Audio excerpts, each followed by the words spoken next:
प्रिय दोस्तों, क्या आपने कभी अपनों से धोखा खाया है? भगवान ने हमें यह मानव शरीर दिया है और साथ में बुद्धि भी दी है, लेकिन कभी कभी हम अपनी बुद्धि का इस्तेमाल न करके किसी दूसरे के झांसे में आ जाते हैं और अपना सब कुछ लुटा बैठते हैं। इस संसार में खुद के सिवाय किसी और पर भरोसा ना करें। जो हमारे अपने होते हैं वही हमारा सबसे ज़्यादा नुकसान करते हैं।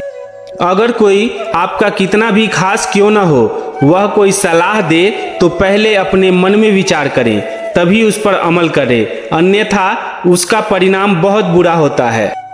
इसी संदर्भ में आपको एक प्रेरणादायक कहानी सुनाने जा रहा हूँ।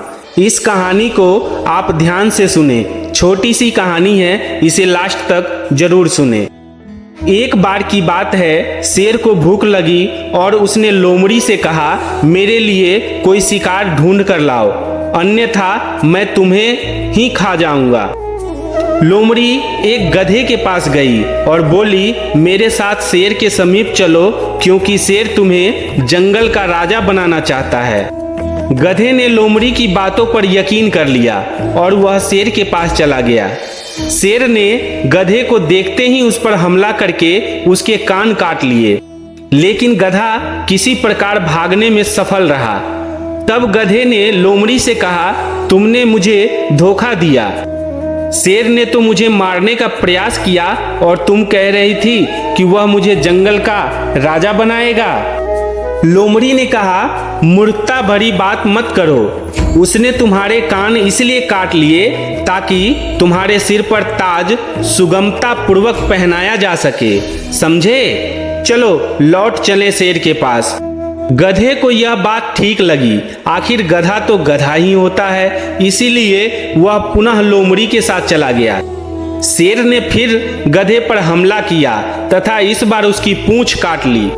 गधा फिर लोमड़ी से यह कहकर भाग चला, तुमने मुझसे झूठ कहा। इस बार तो शेर ने मेरी पूंछ भी काट ली।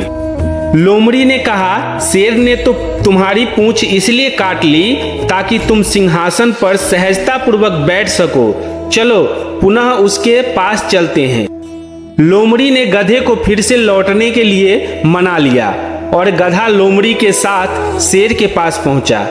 इस बार शेर गधे को पकड़ने में सफल रहा और उस गधे को मार डाला। फिर शेर ने लोमड़ी से कहा, जाओ इस गधे की चमड़ी उतार कर इसका दिमाग, फेफड़ा और हृदय मेरे पास लेते आओ और बचा हुआ अंश तुम खा जाओ। लोमड़ी ने गधे की चमड़ी निकाली और गधे का दिमाग खा लिया और केवल फेफड़ा तथा हृदय शेर के पास ले गई। शेर ने गुस्से में आकर पूछा, इसका दिमाग कहाँ है? लोमड़ी ने जवाब दिया, महाराज इसके पास तो दिमाग था ही नहीं। यदि इसके पास दिमाग होता तो क्या कान और पूंछ कटने के उपरांत भी आपके पास यह पुनः वापस आता? शेर बोला, हाँ तुम पूर्णतः सत्य बोल रही हो। यह कहानी से हमें यह सीख मिलती है कि हद से ज्यादा किसी पर भरोसा नहीं करना चाहिए, नहीं तो हमारी अवस्था भी उसी गधे के जैसे होगी। ज्यादातर हमने देखा है, जिसे हम अपना समझते हैं वही हमारी बर्बादी का कारण बनता है। इसीलिए भगवान ने हमें बुद्धि दी है, उसका भी इस्तेमाल करें और किसी अन्य के झांसे में ना आए। यह प्रेरणादायक कहानी आपको कैसी लगी कमेंट में जरूर बताएं और हमारे चैनल को सब्सक्राइब कर लें। धन्यवाद।